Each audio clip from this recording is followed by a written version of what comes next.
And welcome, Hoosier Nation, to our 53rd episode of the Hoosier Sound, where our show has one main goal to give you our perspective of IU sports from the point of view as a student or young adult. In addition, we will also give our view on hot takes from around the world of sports. We are recording this edition of the Hoosier Sound on Tuesday evening, September 11th, where I am your host, Noah Freeman, and I am with my usual co host, Matthew Lukens. Sup?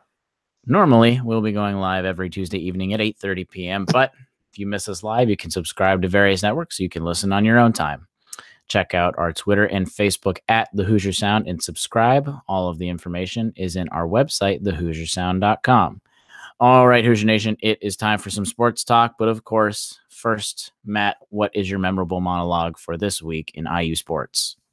Well, first thing first, if I'm doing a memorable monologue, and the most memorable thing from this weekend has to be Stevie Scott. I mean, if you watched even probably like 5 minutes of the game, you noticed that our running back, a true freshman running back, who we talked about last week, of course, because we talked about IU football. But anyways, we talked about him last week. Had a game, and I mean a game. Wow, is he great. So Stevie Scott ran for 204 yards on 31 carries with a long run of 42 yards. He only got one touchdown. He had 204 yards rushing, only had one touchdown. But we only scored 3 times. So, I mean, it's all right, I guess. Stevie fell just short of Anthony Thompson's single game rushing record for a true freshman at Indiana at 207 yards. That's a very big difference. Yeah, 207, not 270, 207 yards. And he set that in 1986. So this record has stood for, quick maths, 32 years? 32 years. You lagged out. Do you want to repeat that year again? So 1986. 1986 was the year that Anthony Thompson said it. So it's been 32 years since anybody has gotten even close to setting that record. And again, I want to stress that Stevie is a true freaking freshman. True. This man is 18 years old. Though he might be 19 if he's a little bit older. But he's still 18 or 19 years old, and he's out there playing against 21 and 22-year-olds who, if you know what it's like when you go in as a freshman in college and leave as a senior in college, you are a completely different person, both emotionally, like look at me, and physically as a person. And these are men he is going up against, and he is teaching them lessons on the field. We talked last week, and I mentioned that I didn't see enough of Stevie's explosiveness. Well, this week, we definitely saw that he had a couple long runs. Of course, long of 42. I think his touchdown run was like 20 or 30 some yards. We'll get into more details later. We'll get into more details later about it. But he definitely had some long runs. He was pulling away from defenders in the open field. And I think he's an all-purpose back. And I hate to say this, but I think Morgan Ellison getting in trouble might have actually been better for the team in the long run because Stevie got more touches. I think obviously it would have been better for the team in the short run if, of course, we had our experienced rusher from last year, Morgan Ellison, on the team and playing. But giving the ability to give Stevie Scott more touches of the ball, and the more he touches it, the better he gets. First game was great. Second game is great. So third game against Ball State, I'm expecting 400 yards rushing and 6 touchdowns. So, Yeah, I mean, it's not really the same caliber, but I kind of thought of it as like how Ben Roethlisberger became the quarterback that he is. His rookie year, he was backup quarterback until someone got injured. Then he was able to show his stuff. Same thing with like Dak Prescott. Tony Romo got injured. Dak was able to come in.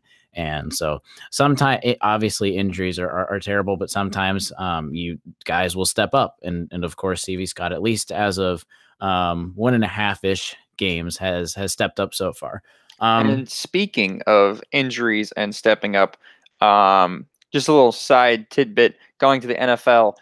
Greg Olsen, who's the starting tight end for the Panthers and has been for a very long time, got injured. And you know who's the backup tight end on the Panthers?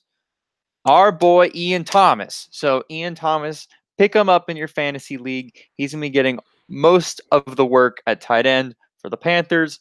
And of course, you got Cam Newton throwing to him. Whether you like Cam or hate Cam, he's still a really good quarterback and a former MVP. So look for Ian Thomas to have, hopefully, a breakout game next week, and then go on to have a very good season, and maybe even become the permanent starting tight end for the Carolina Panthers. Possibly. And speak it, Delaney Walker too out for the entire season in the NFL. This is true. Some rough tight ends in the NFL. But my side of the field before we get into some more IU sports. MSU, if you didn't see yesterday, the MSU game for next week. So next Saturday, they sent us the time. It's a 7:30 p.m. kickoff time. So I was like, wow, I saw another night game. So at least out of, on Remember Tuesday, September 11th, out of the 7 games that we know the time for, so that includes the 2 games that we've played that we know the times for, 4 of the 7 are night games for IU.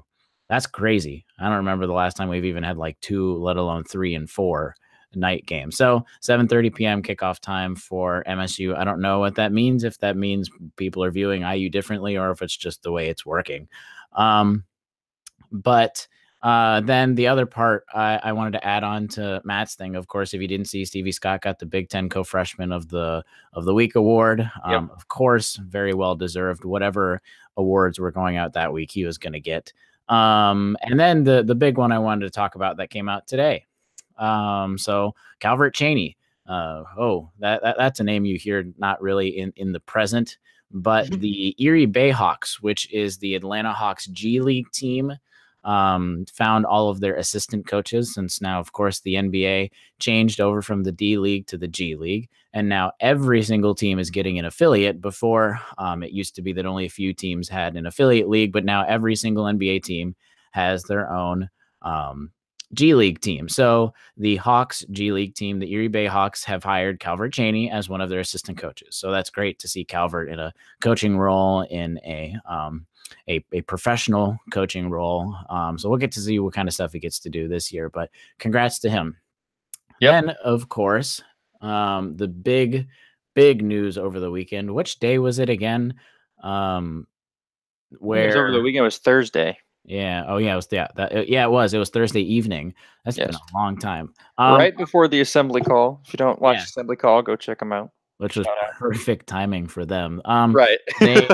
They are obviously Armann Franklin, as everyone has already heard, committed to IU. So since it was 5 days ago that he committed, everyone has already heard a lot of talk about it. But we thought we'd just mention a few comments, since he did commit, and we got our very first 2019 recruit committing to Indiana, which there's a bunch of different takeaways from that kind of stuff. But Matt, what have you seen from the Armann Franklin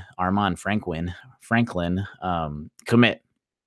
Well, I'll go over some of the basics about him again, just in case you're been living under a rock when it comes to IU sports. So Armann Franklin is a shooting guard, if there's even such a thing as positions anymore in basketball, but that's besides the point.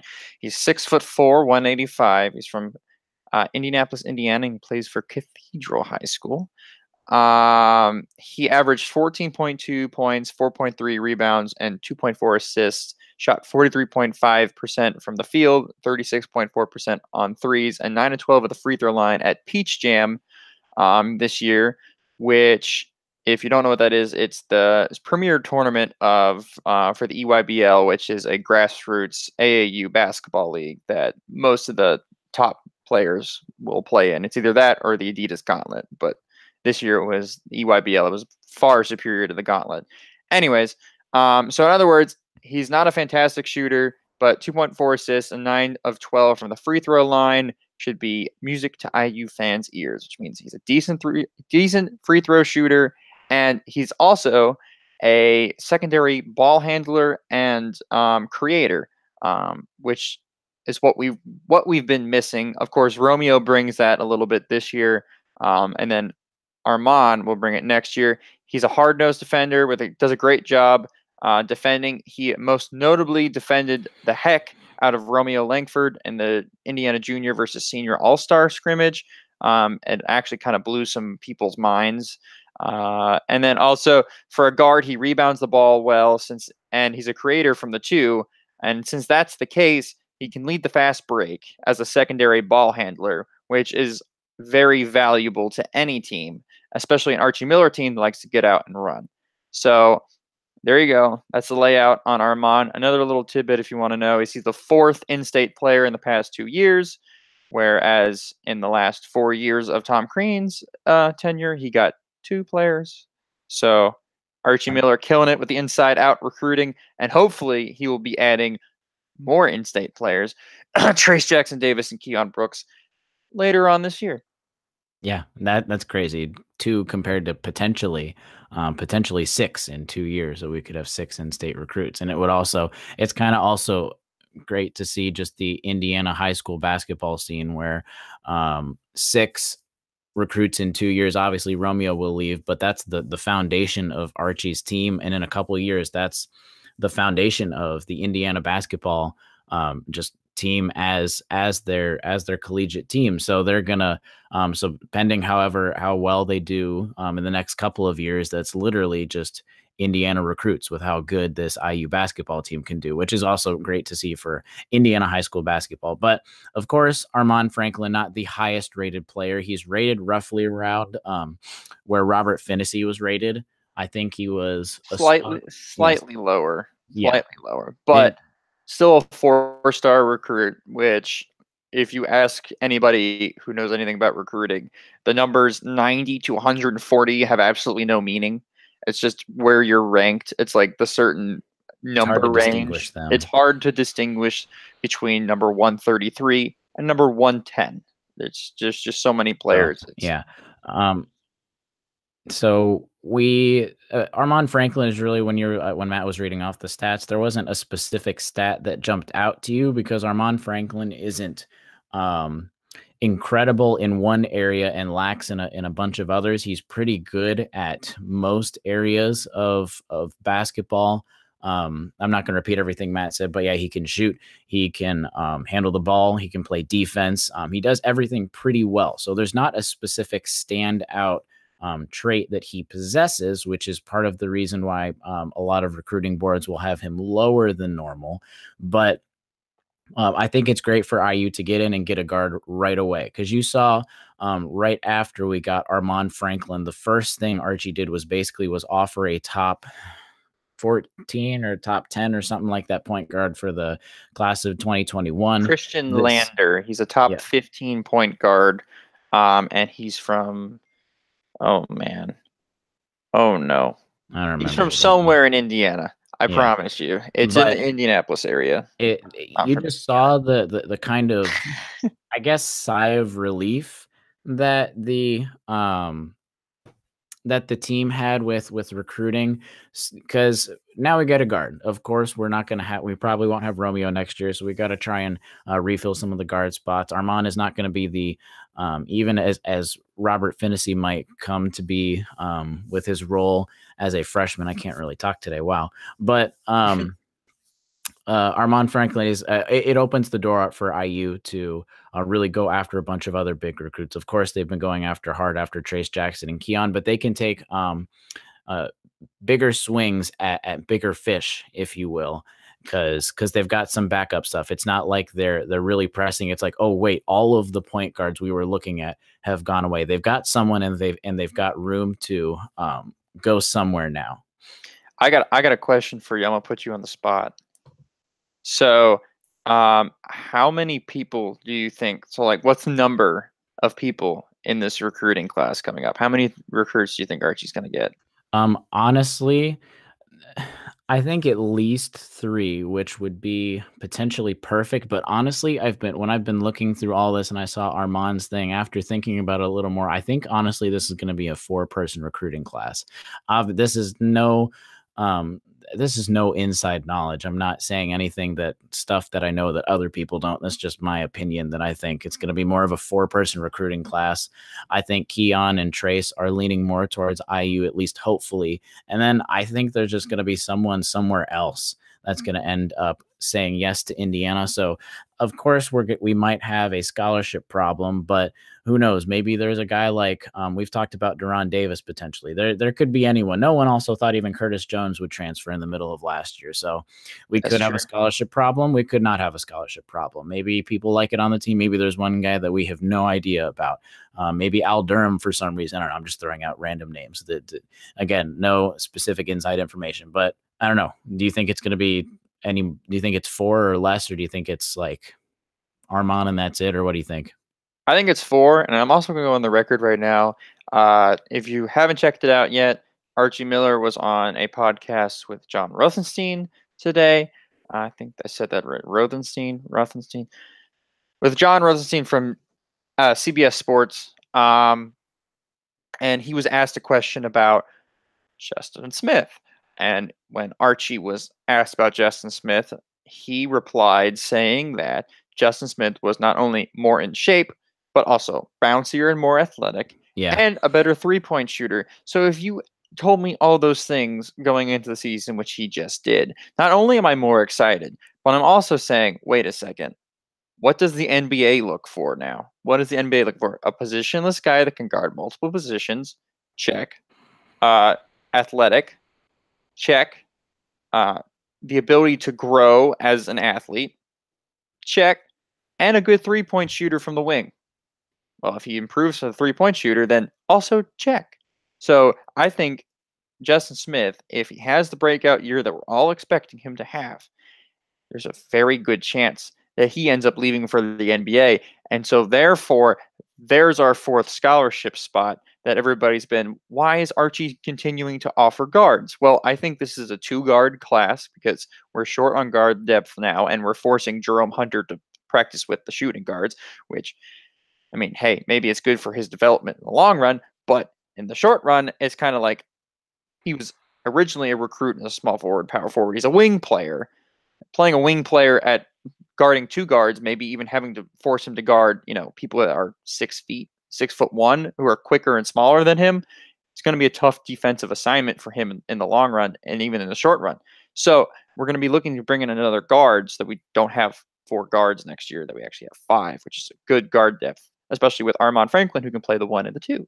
So that's why you can look at people that maybe like Jamius Ramsey or James Bouknight or any of the other guards that we offered to maybe even get another commitment. Brandon Newman, that people have been talking about, and we talked about last week on the podcast. If you missed that, go back and listen to it. But anyway, he's a shooting guard from Valpo. So if we were to get him, and let's say Trey Jackson-Davis, Keon Brooks, we would get the top 4 players from Indiana. I know the top player in Indiana is technically from La Lumiere, but he, Isaiah Stewart is not actually from Indiana. He's from New York. He just plays high school basketball in Indiana. So the actual 4 people from Indiana could possibly, the top 4 could go to IU, which would be absurd, and also just a nice little middle finger to Purdue in the recruiting trail. I don't want to get too much on IU basketball just now because we got some football to talk about. But yeah, this is not a replacement, but right now at least Armann Franklin has, if everything goes the way people think, Armann Franklin is numbers-wise replacing Romeo Langford at the shooting guard. So really we'll have the same kind of point guards and shooting guards next year as we will this year. So numbers wise, of course, the production is not the same, but I'm just talking about pure numbers wise. So, and of course, we're a little shorter on point guard depth than we might like to be in the long run, but that's what Matt was talking about. Hopefully, maybe we can get another point guard in there. Yep. But for you live folks, because we do this live. So if you're listening on a podcast and you didn't know that we do this live, you can come watch us on a live stream again, Tuesday evening at 8:30. That's why we kind of have it say that at the beginning every single time. So maybe you can put your question in, chat with each other online, kind of like some of the other podcasts will do. But as we were talking, of course, at 7 p.m., the number 2, just updated number 2 IU men's soccer team kicked off against the number 8 Notre Dame men's soccer team, and they've been playing for, obviously the match is pretty close to being done. And as we were talking, Notre Dame scored, and it was 1-0. And I was waiting for a good chance to say, all right, Notre Dame scored 1-0, and it's Notre Dame, and oh man, that doesn't look good. Of course, IU playing a gauntlet of teams at the beginning, but the Hoosiers literally just scored in the 79th minute. Yes. So right now it is 1-1 for you watching live. And if you're not watching the soccer stream, honestly, if you're watching it live, I would go watch both and just listen to us in the background because it's on ESPN. It's on ESPN, some ESPN channel. One of the numbers. One of the numbers. Okay, but let's get into a semi-brief FIU or not FIU UVA recap. Because I know a lot of other podcasts have also talked about it, but we're not going to talk for 50 minutes on just UVA, but we'll talk about what we our takeaway. So Matt, of course, I think everyone knows about Stevie Scott. That's if you were even semi in the know anywhere around on Saturday night, you would have heard about Stevie Scott being an IU fan. I think the biggest part of Stevie Scott having a breakout game was not more of that he put out 204 yards, because that's impressive, but the part that really impresses me is more the part that he had multiple breakaways, because we haven't really had, when IU's running game is top of the class per se, top of the Big Ten, or at least competing compared to some of those other even blue blood programs. We've got running backs that can break away for 20, 30, 40 yards. Really, we haven't had a running back since Tevin Coleman and Jordan Howard for their really big years that they were here. So it was really good to see. Hopefully, if Stevie Scott can keep it up and each game get at least one 30 or 40, 20, 30, 40 yard breakout, if not 2 or 3, that's the kind of running back play that we might be able to see him develop into. He's a bigger running back. We saw that he can put on some sort of speed, at least he is, but just how obviously he has more weight on him because he's just a physically bigger guy. So, but he can put on the Jets a little bit, at least compared to some college players. So we can see how he can develop. Maybe he can develop into more of the type of Tevin Coleman, Jordan Howard role. Of course, it's not both of those players were in the Kevin Wilson area, his like scheme and stuff. But maybe we can get that type of Tevin Coleman and Jordan Howard did get some national attention, so maybe we can get some more of that national attention for Stevie Scott. Some of the other notes that I wrote down as I was looking at watching the game, of course, I think to preface this entire episode, we talked about last week how UVA is going to be a big game to see how the Hoosiers are going to play this year.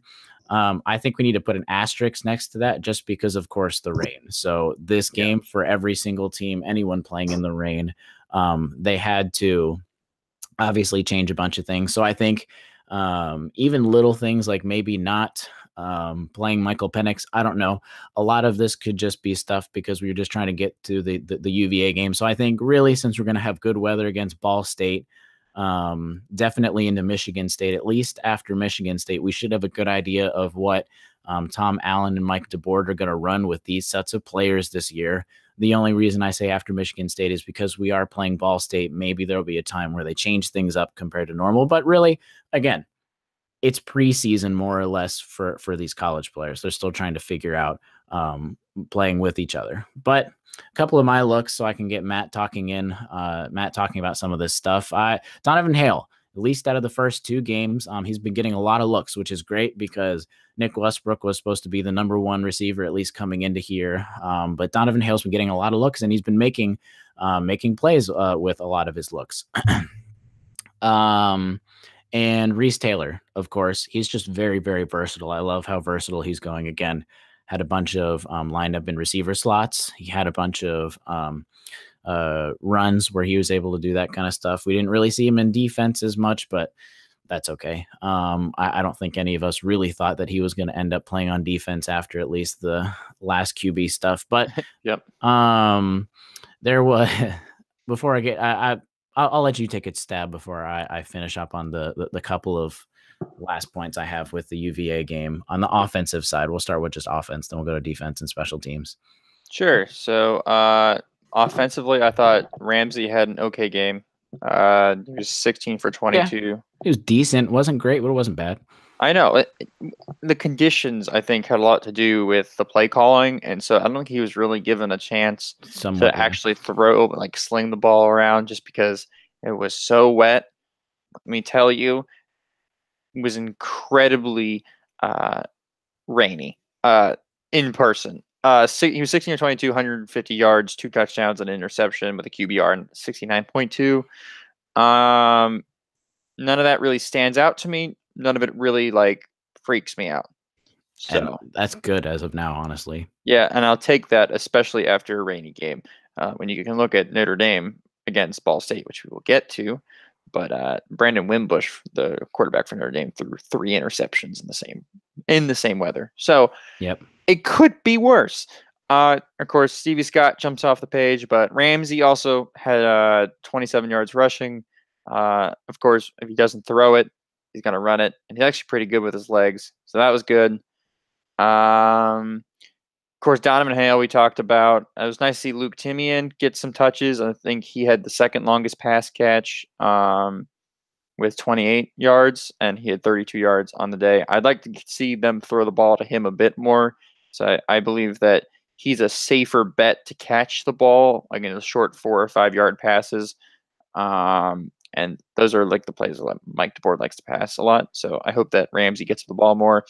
Westbrook, I like Luke Timian for a second with Luke yeah, Timian. I kind of see him as more of like in a comparison crossing sports, not necessarily offensive, defensive stats, but I kind of see him kind of like a Zach McRoberts, or honestly like a Colin Hartman a little bit, just because he does a lot of the little things. He's not going yes, to get a lot of stats on paper, but you can always count on him to block. You can always count on him if you see a lot of third downs when they need a third and like 3rd and 5 or 6, sometimes 3rd and 8, even a little longer. He's going to be honestly sometimes the go-to receiver. They're going to look to him first because he's very reliable. He's not going to make a lot of plays, but he's very reliable. He does a lot of the little things. And Luke Timian is just a great guy all around to have on your team, even though he's not going to get you 2 touchdowns and 100 yards every game.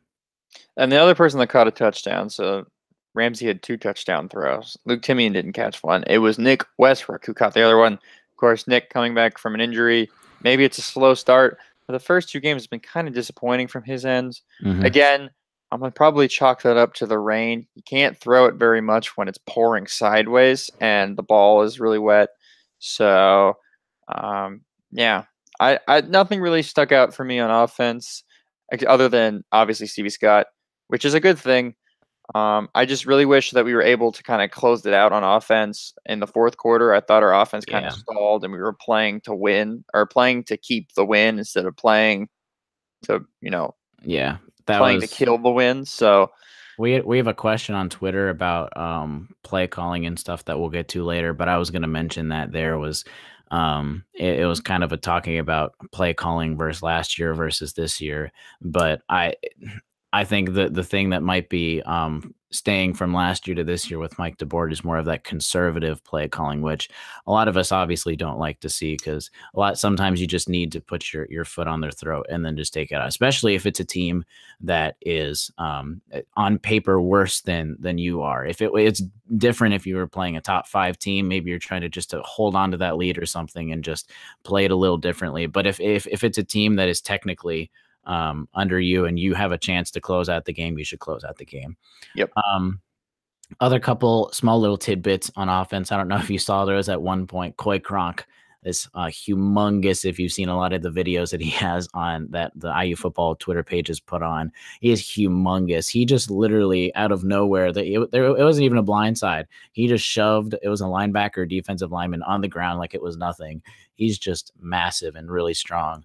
Some of the bad parts, and again, possibly could chalk it up to rain, possibly not. I think maybe more possibly not, and how we just weren't committing to a lot of our plays. We kind of stalled around the 35, 40-yard line to score. So 35, 40 yards to score. We kind of stalled around there a lot. If you saw, we had a lot of punts, and a couple going for it on 4th down, but really it wasn't good once we got to the 35 or 40-yard line. If you're in the NFL and it wasn't rainy, that's at least longer field goal territory. But in college, that's the territory whether you're going to throw it on go for it on fourth down or punt it. And we punted it a few times where we could have gone 10 yards closer and then possibly kicked a field goal. Well, not last game, but we'll get to that. Yeah, well, yes. I know people are going to ask about a question about seeing Penix or not. I'm not sure what they're going to do with Penix redshirting or not. I would think that they're not going to use it. Tom Allen had a press conference today, or maybe yesterday. He talked about it. They didn't want to throw him into a game where it was like super rainy and it's a college game and he hasn't experienced it yet. So they didn't want to throw him in and do that. So that it was more down to the weather than it was down to him being redshirted. They wanted to play him. Yeah. But so maybe something weird happens and maybe Peyton Ramsey just plays lights out and they don't need to play him. But compared to stats, I don't think they will redshirt him, but that's one game out of 8 games that he doesn't need to play if they end up redshirting him. Let's move on to defense. I think the defense was much improved compared to FIU. It was getting better. And I think, of course, just being a defensive coach, I think I'm not really worried about the defense long term. I think it was just like we talked about last week, just first game jitters per se, and learning how to play with each other. I think the pressure on FIU was much better than it was against FIU, just because we got to the quarterback a little more. We were able to stop some runs in the backfield. Of course, this was a running game, but so you got to look at this relatively because both teams were running the ball more than they normally would have. But I think we got down. We got to their quarterback or running back in the backfield a little better than we did in FIU. Still not good, but I think our third down conversions were pretty terrible. And one player I really loved to see was Thomas Allen. If you got to see number 44 running around there, that is Tom Allen's son. He's on the team, and he was deserving to get a lot of the playing time. He was literally, when I mean running around, he was that kind of, you see a defensive guy running around making plays. That was what he was doing. It was really cool to see, especially the kind of hug and just moment that he and his dad could have at the end of that game.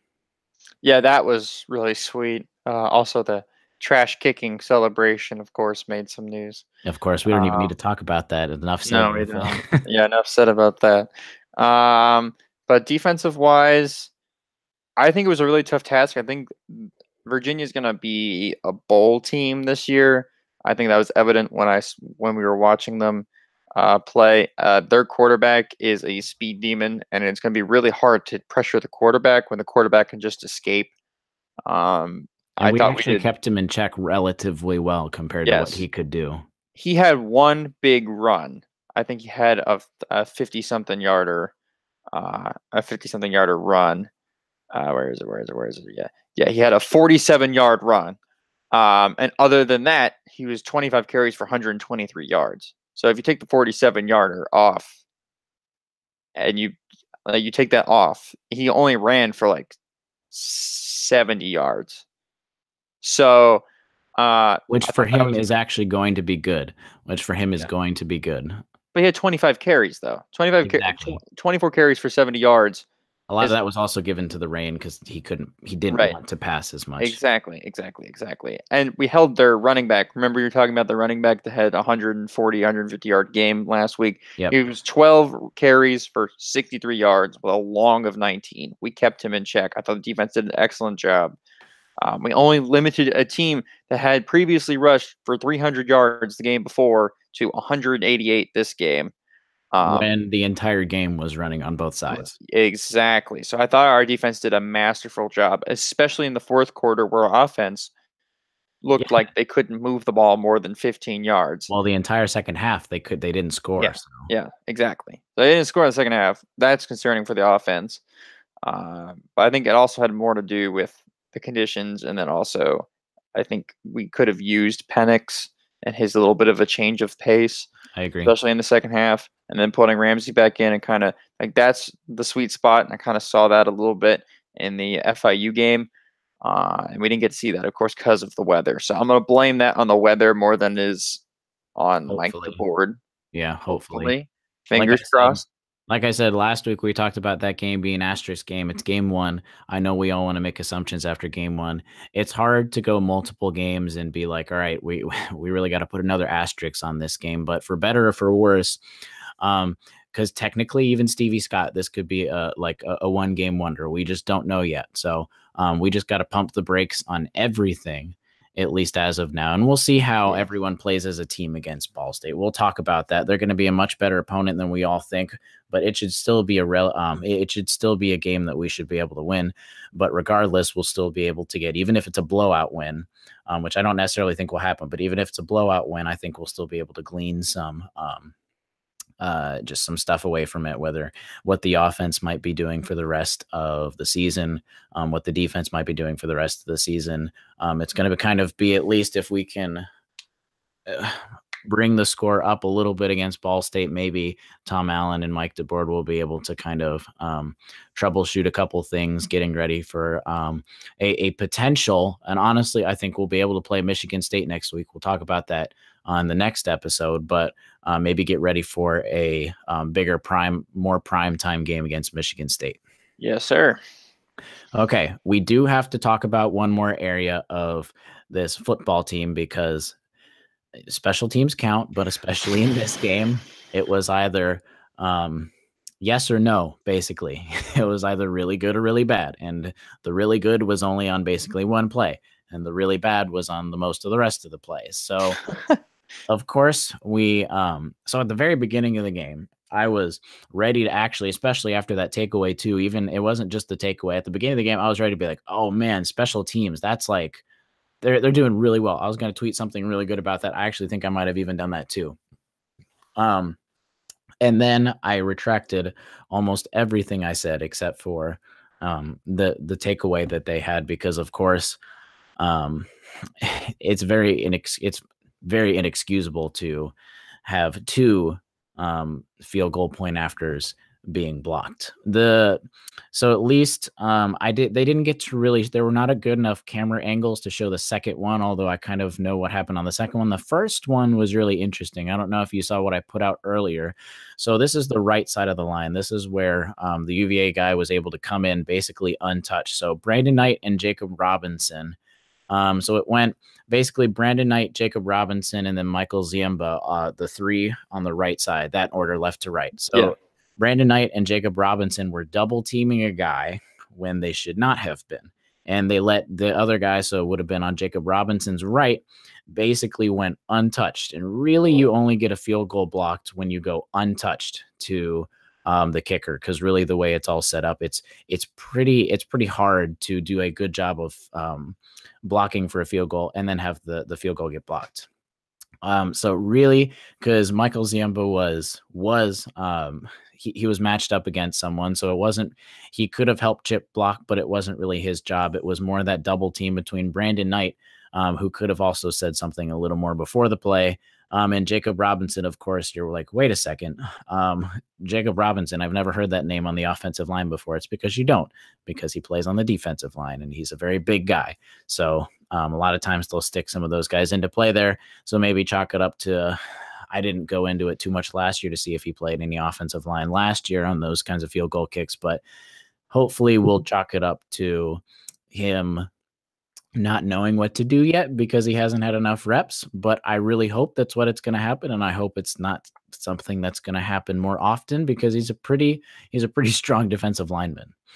I saw a lot of the problems we were having on defense last week kind of fixed this week, and I feel like it would be hard to not assume that these problems will be fixed by next week, because this isn't problems with our kicker. It's just problems with our line defending people and blocking them and making sure that they don't get to the kicker, the one job they have. Mm-hmm. And so I assume that they will get the butt kicked in practice this week, and butts kicked in practice this week. And I would assume the problem will be taken care of by the next game. And if it's not, then we have some cause for concern. Again, it is the second game of the season. There is 10 more games to play. Yeah. So do not overreact and say that we're never going to make another field goal again, because I am Just sure that we will. just look to the right side during Ball State of the when we do field goals and point afters, because it came from the right side the second time too.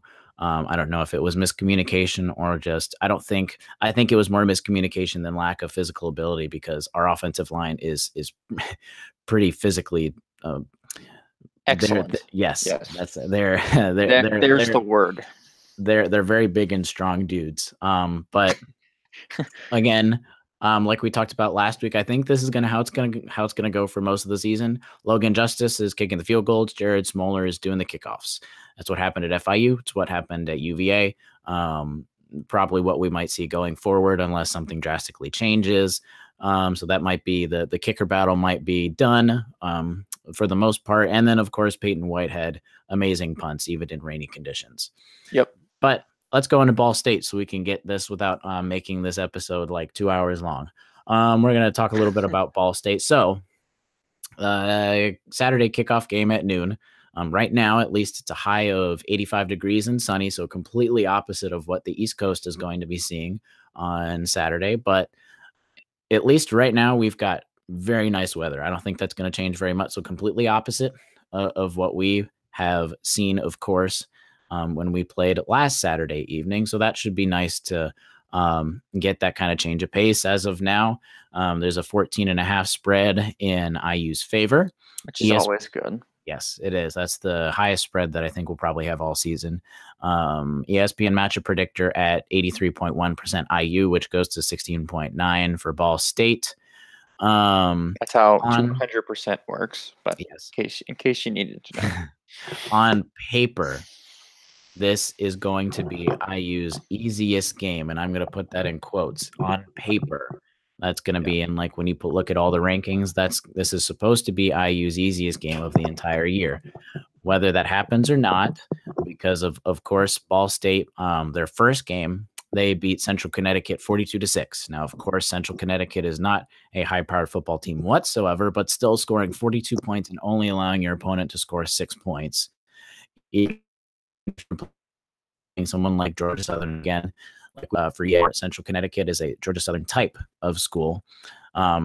They still did their work, and they only lost to number 8 at the time and number 8 now, Notre Dame, 24-16. So they only lost by 1 possession against Notre Dame. Now, whether that was really attributed to Notre Dame kind of understating their opponent, or if it really was Ball State being much better than everyone's going to think this year, we don't know, but I guess we'll find out on Saturday. I can give a little bit of a rundown of Ball State if you would like. And before you do that, yeah, the Hoosiers had a golden goal in the 93rd minute for men's soccer. Let's go. Let's go, baby.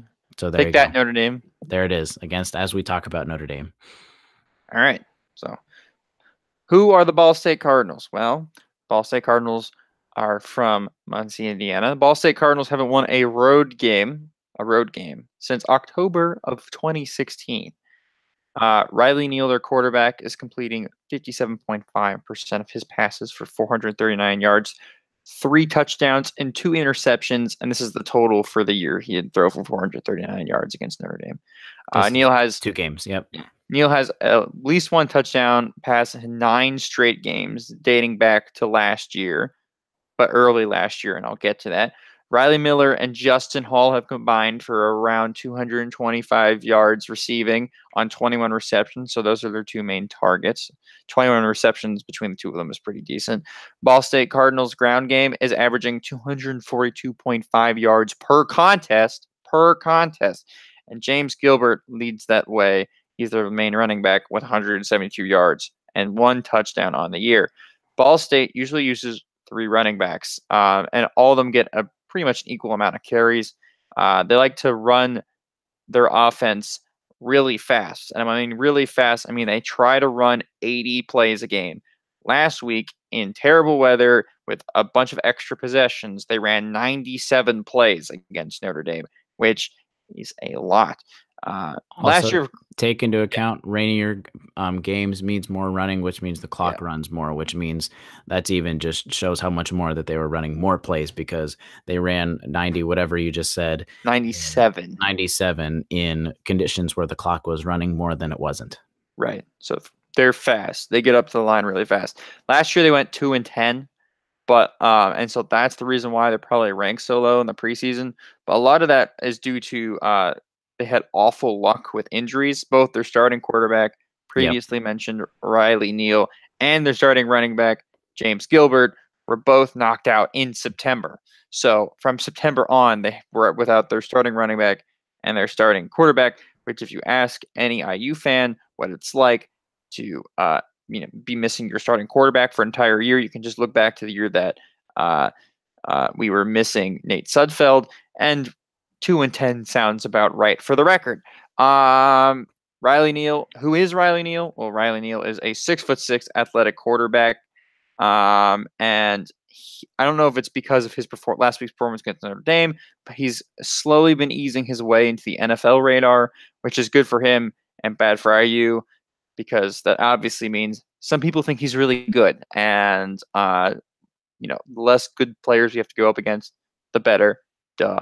But some good news is Ball State's defense is less. Here, wait. Before you Yeah, get to defense, okay, I'll jump in for stuff. Yeah. jump in, go. So, quarterbacks, like Matt said, Riley Neal, he's a pretty decent QB.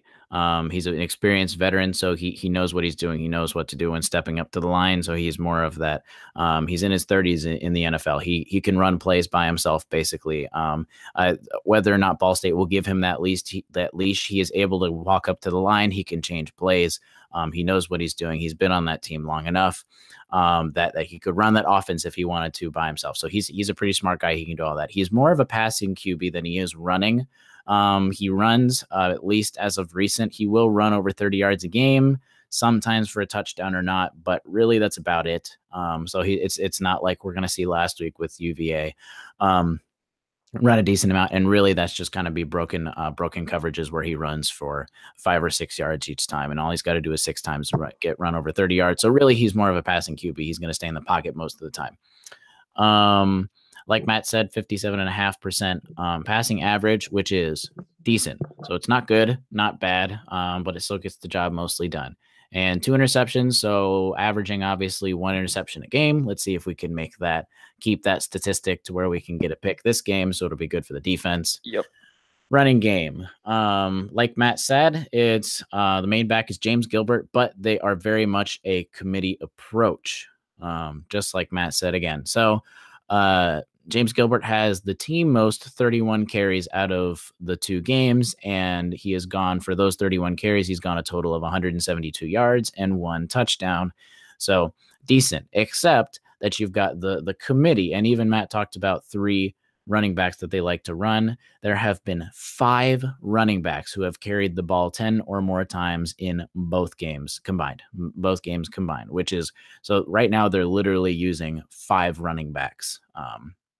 So who are we going to see? I don't know. We'll at least see James Gilbert on the first possession, and then I don't know who we'll see. But like Matt said, they rush for a lot. They haven't rushed for a lot of touchdowns, though. Really, the touchdowns have kind of more come in the passing game.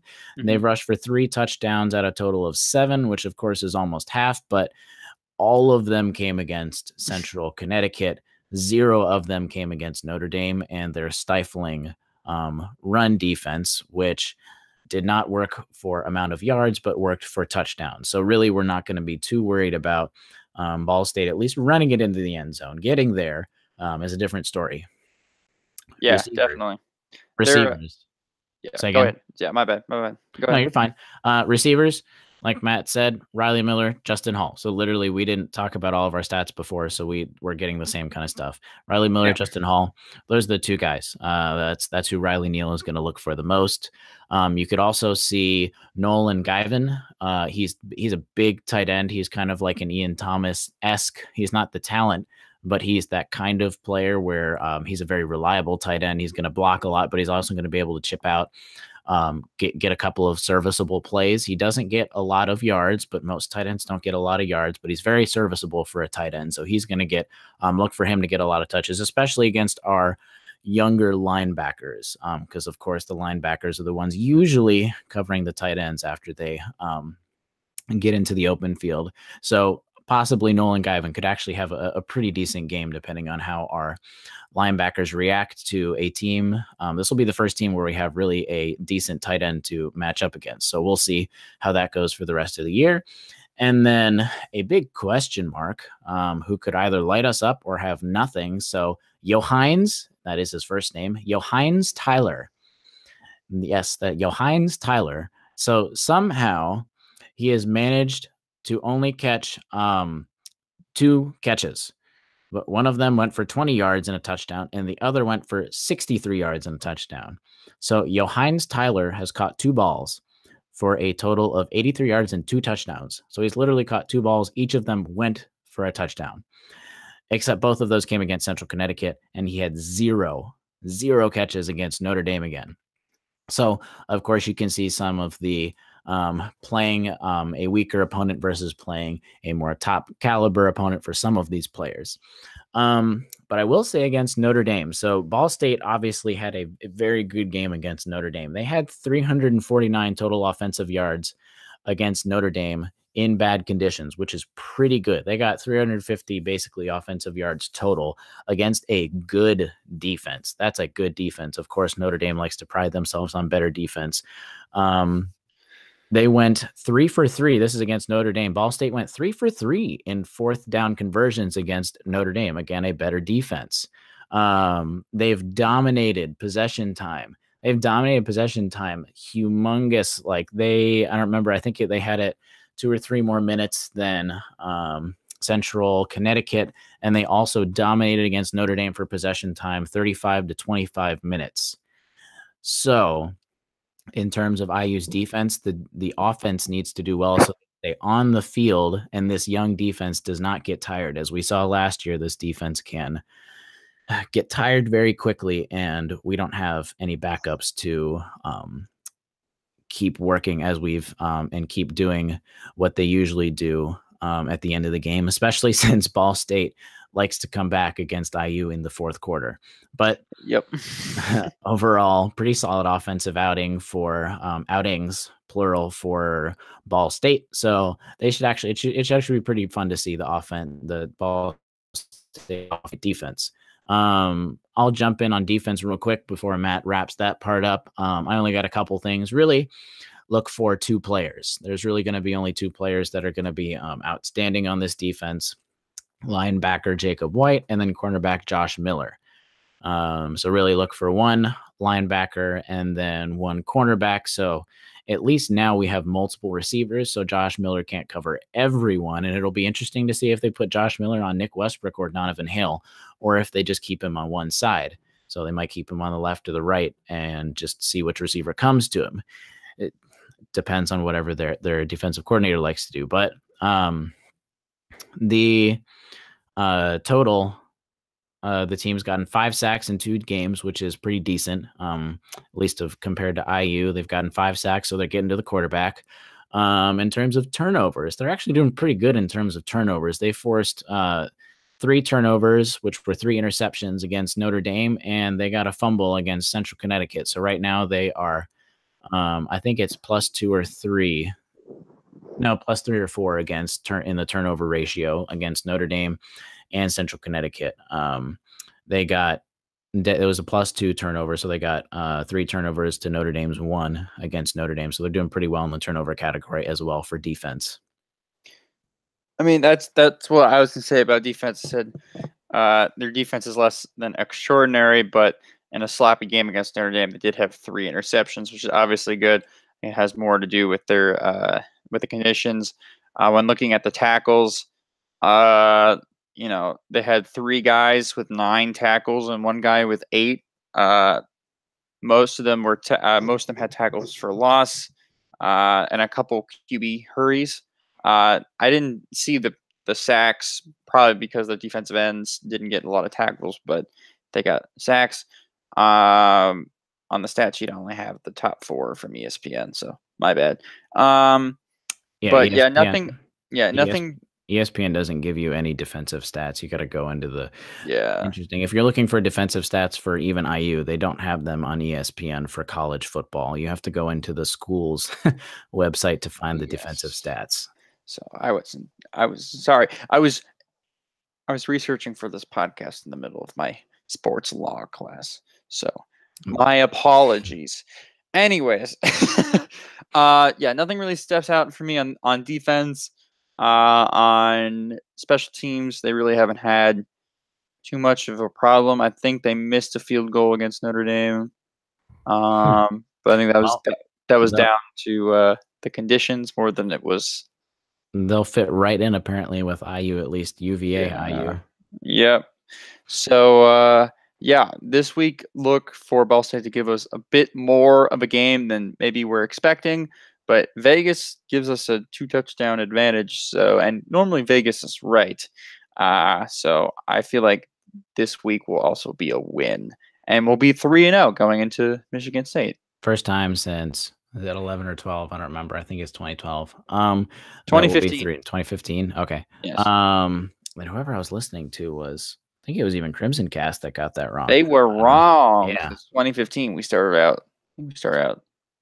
I don't know. Anyway, we're going to 3-0. finish up with a quick question. So Ben on Twitter was able to get a question in what ways, if any, is Mike DeBoard's play calling different than last year? And I was going to give most of this to Matt, but I think a lot of it's also early in the season, so we have to see, like, again, Yes. game 1 asterisk, game 2 asterisk because of the weather. But I think a lot of the play calling is last year compared to this year is just because we have very different players from last year compared to this year. We have a brand new Peyton Ramsey and Richard Lago. Last year with different running backs. We had Simi Cobbs last year compared to this year where we have semi-veteran Peyton Ramsey. We've got Michael Penix. We've now got Stevie Scott and company, basically, Mike Majette. And then we've got Nick Westbrook, Donovan Hale, Luke Timian kind of receiver category. So they're very different offenses. So I think it's going to be hard to see at least Mike DeBoard's play calling from last year to this year, just because the players are very different.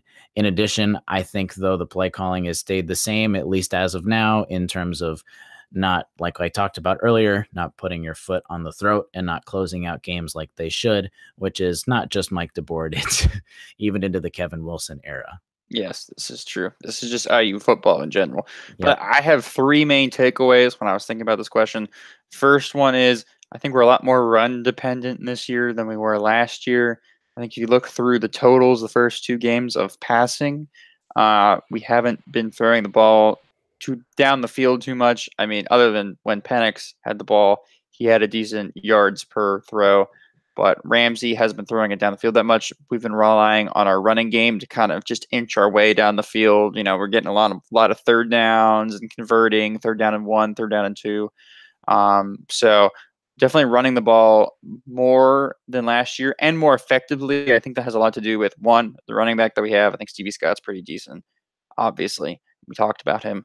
And 2, offensive line has gotten better from last year, especially in the run blocking portion of the game. So that's my first takeaway. Second takeaway has to be that we are definitely moving away from using QB sneaks all the time and QB draws. There hasn't been that many design QB runs. When Ramsey runs, it's because there's nobody open downfield and he sees a lane. Broken play. And it's a broken play. But other than that, I think there's maybe been one obvious design QB run this year, which is definitely a lot better than last year. And then my third takeaway from this game and Mike DeBoard's play calling is that, and I kind of alluded to it earlier in my first part, but the play calling is different depending on the quarterback. I think we saw a lot of the same play calling in game 1 and game 2 from Ramsey, but when we look back to game 1 with Penix, the play calls are a little bit different. There's a lot more vertical passes with Penix because I think he has a bit better touch on the long ball than Ramsey does. Ramsey likes to throw the ball underneath and sometimes behind his receivers, and it's, thank God we have good receivers that can go up and get the ball when it's behind them. I think Donovan Hale is extremely good at that. And I think Nick Westbrook is also extremely good at that. And I think that's the reason why we haven't been throwing the ball down the field too much with Ramsey. And when you go back and look at the first game, we did it a lot more, or did it more often with Penix. So that's my 3 takeaways, and to look for going into next game, because next game is supposed to be decent weather out. So I'm sure we're going to see Mike Penix. So kind of when both of them are on the field, and especially in consecutive possessions that one is on the field and the other one is on the field, look at how the play calls are different. Look at how the runs are different. Look at which way the quarterbacks are told to, maybe run over your left shoulder, run over your right shoulder, scramble this way. Maybe when, you're in the pocket, make sure when you're looking through your progressions, look here, here, and here instead of here, here, and here. Look at all the little tiny things that the quarterbacks are doing, because it's all in the details, as a famous artist once said. Yeah, but come to the game. It's the first time everyone will actually be able to enjoy the brand new stadium. From what I've heard and what I've seen, it looks incredible. Yep. So it's amazing. Yeah, come see it. It'll be nice. It'll be nice out, sunny, bearable weather, not too hot. So come see the game. But of course, we're about to wrap it up. Congrats to the IU men's soccer team. 4 ranked wins in their first 6 games for a total of 5 wins, 1 loss, 0 ties, and that 1 loss, of course, coming to a top 5 opponent again. So congrats to the IU men's soccer team if they're already at the very beginning of the season, which, remember, if you look at basketball or football, you ease up to games. Men's soccer is putting right into the gauntlet of all these games, and they're winning. So we'll follow men's soccer throughout the year. We'll follow women's soccer too, but IU men's soccer at least is poised for a good run. But that about wraps it up for our 53rd show of the Hoosier Sound. Thank you all so much for joining us. Stay tuned through updates on Twitter at the Hoosier Sound, Facebook, and subscribe to us on YouTube, as well as visit our website, thehoosiersound.com, to find all of our information regarding our podcast all in one place. As always, send us your questions as the audience, so you be sure to comment, chat, or send us a message at contact@thehoosiersound.com on what questions you have, and we'll try and get them on our next episode. Lastly, if you enjoy our show, leave a review, tell a friend, share our links. It really, really, really does help so we can try and grow this podcast. But as always, thank you for listening, Hoosier Nation, and we'll see you next time. Peace.